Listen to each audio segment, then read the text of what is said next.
The garage was my sanctuary. While other kids had playrooms filled with toys and games, I had a workspace cluttered with circuit boards, soldering irons, and endless prototypes of things that existed only in my imagination.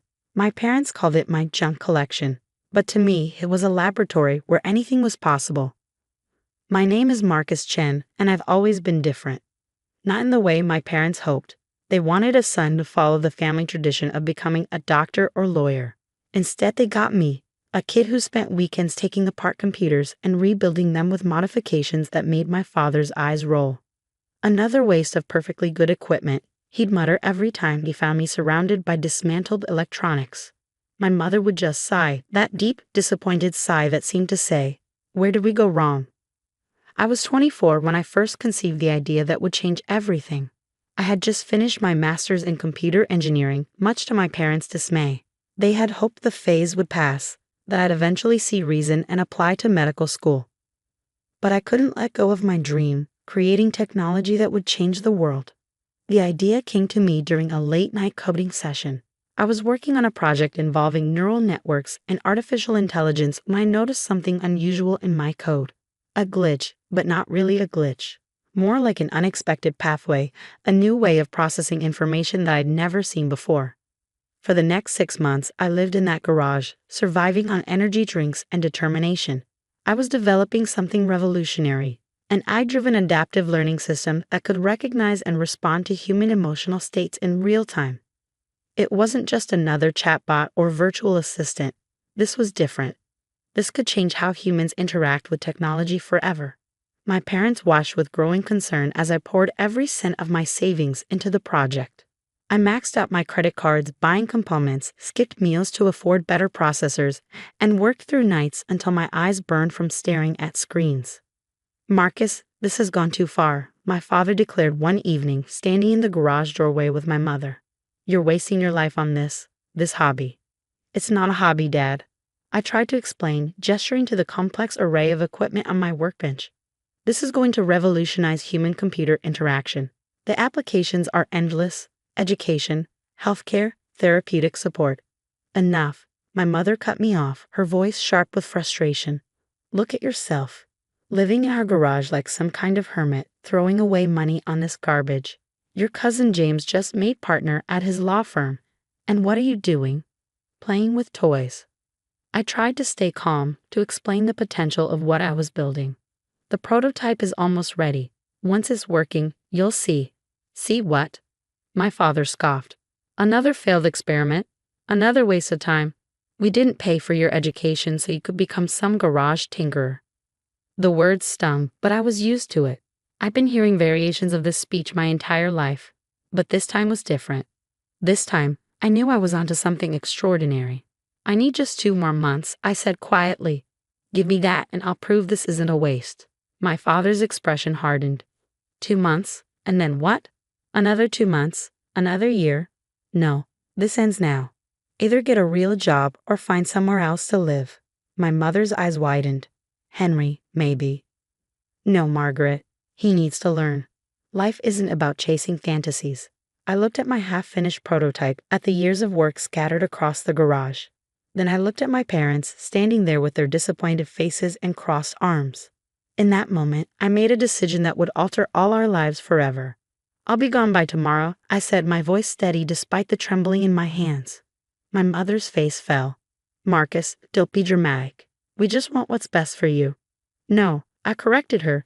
"You want what's best for your image. This isn't about me. It's about what the neighbors think, what our relatives say." "Well, I'm done living for your approval."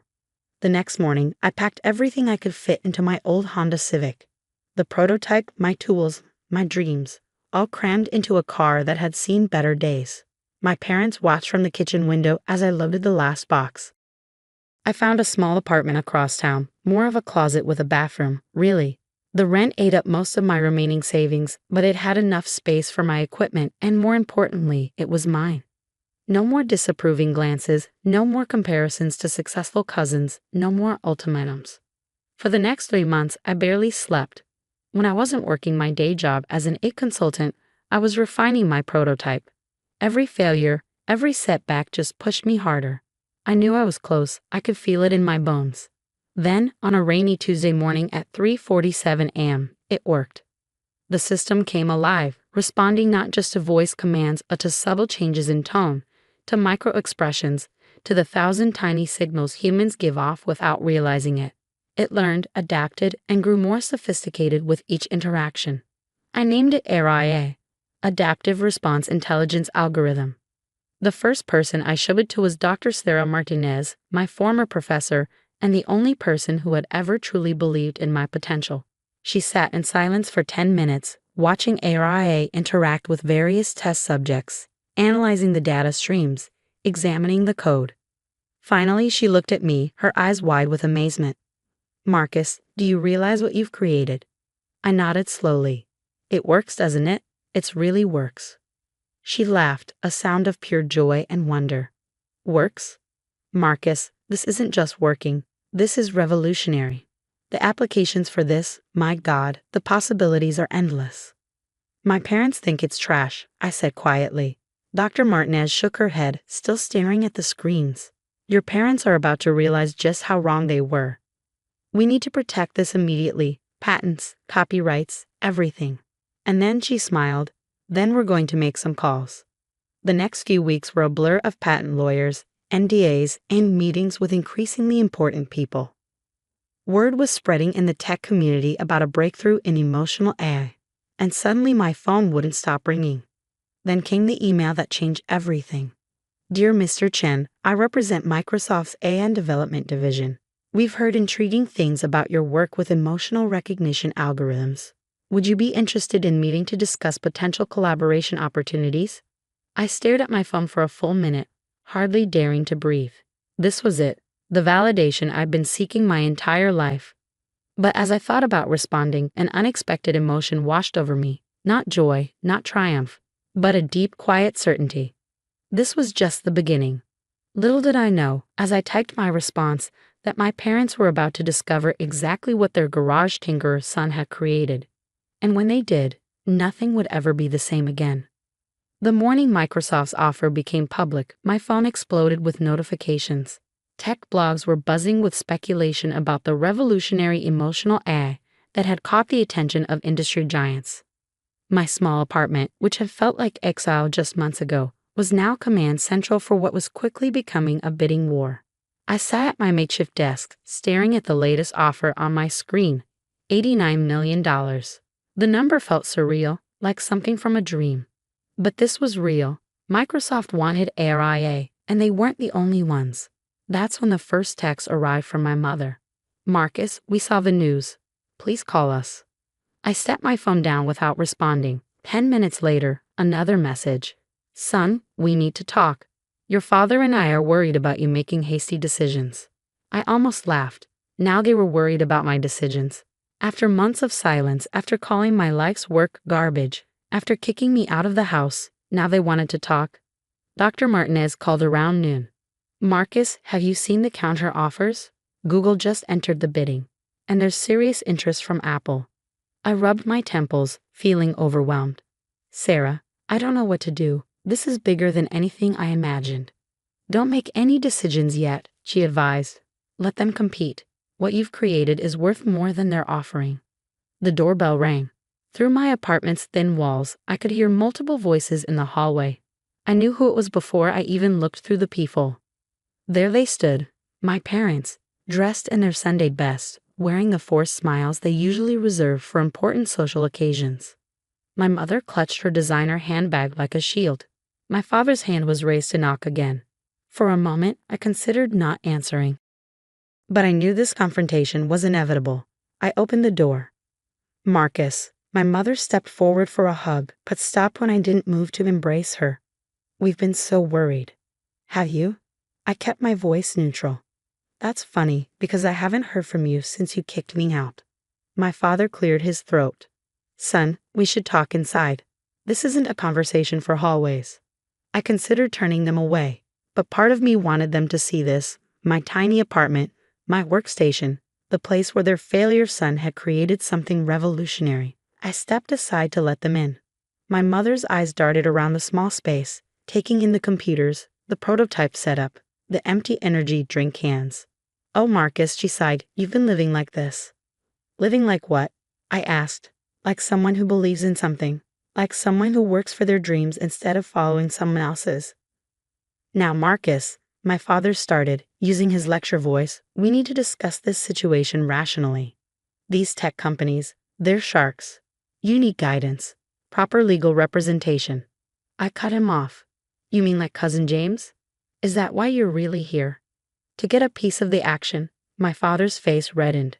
That's not fair. We're here because we're your parents. We want to protect you. Protect me? The laugh that escaped me was bitter. Where was this protection when you called my work garbage? When you threatened to throw me out? When you told the entire family I was wasting my life? We were wrong, my mother burst out, tears in her eyes. We were wrong, okay? Is that what you want to hear? We didn't understand what you were doing, but now that Microsoft is offering millions, suddenly my hobby is worth your time. The room fell silent. My father sat heavily on my worn couch, looking older than I remembered. My mother clutched her handbag tighter, mascara smearing slightly as she wiped her eyes. We're still family, she whispered. Doesn't that mean anything? Before I could respond, my phone buzzed. Another email from Microsoft, marked urgent. The offer had gone up to $95 million, with additional performance bonuses and a guaranteed position leading the development team. I looked at my parents, really looked at them. My father, who had never once asked me to explain my work. My mother, who had compared me to more successful relatives at every family gathering. They sat there now, not with pride in what I'd achieved, but with desperate calculation in their eyes. Family, I said slowly, means supporting each other even when there's nothing to gain. Family means believing in someone even when their dreams don't match your plans. Family means being there during the struggle, not just showing up for the success. Marcus, please, my mother started, but I held up my hand. I'm going to say this once, I continued, my voice steady. I'm not taking legal advice from Cousin James. I'm not letting you manage my money. I'm not giving you a chance to control this part of my life. My father stood up, his face darkening. You're making a mistake. You need us. No, I corrected him. I needed you. I needed you when I was working nights in the garage. I needed you when I was eating ramen noodles to afford components. I needed you when everyone else said I was crazy. But you weren't there. I walked to the door and opened it. I have a meeting with Microsoft's legal team in an hour. I think you should leave. Son, my father tried one last time. We can fix this. We're still family. I looked him in the eye. Family isn't something you get to be only when it's convenient. Goodbye, Dad. After they left, I sat down at my workstation. Aria's interface glowed softly, waiting for input. I thought about all the nights I'd spent talking to it, teaching it to recognize human emotions, to understand the subtle complexities of human interaction. Aria, I said softly, analyze emotional state. The system hummed to life. Current emotional indicators suggest a complex mixture of relief, vindication, and residual sadness. Would you like to explore these feelings further? I smiled. My creation understood me better than my own parents ever had. 2 weeks later, I signed the final papers in Microsoft's Seattle headquarters. The number had settled at $89 million, with substantial stock options and complete creative control over Aria's development. As I wrote my signature, I thought about the garage where it all started, about all the times I'd been told to give up, to be practical, to follow the expected path. My phone buzzed. Another text from my mother. We miss you. Please don't shut us out forever. We can change. I didn't respond immediately. Instead, I opened my laptop and wrote an email to Dr. Martinez, outlining my plans for a scholarship fund, one specifically designed for young inventors whose families don't support their dreams. I decided to name it the Garage Tinkerer's Grant. Maybe my parents would never truly understand or approve of my choices. But somewhere out there, another kid was sitting in a garage, surrounded by junk, dreaming up something amazing. And thanks to my worthless invention, they might get the chance I never had to pursue their dreams with support instead of scorn. As for my parents, they still send messages occasionally, usually when my name appears in tech news or when Aria reaches new milestones. I read them, but I rarely respond. Some bridges, once burned, can't be rebuilt with money or belated acceptance. Besides, I'm too busy revolutionizing human-computer interaction to worry about family drama. Araya is now being integrated into everything from educational software to mental health applications, helping millions of people in ways my parents never imagined possible. Sometimes, late at night in my new lab, much bigger than that old garage, I think about what my father said about life not being about chasing fantasies. He was right, in a way. Life isn't about chasing fantasies, it's about turning them into reality, even when no one else believes you can. And that's exactly what I did.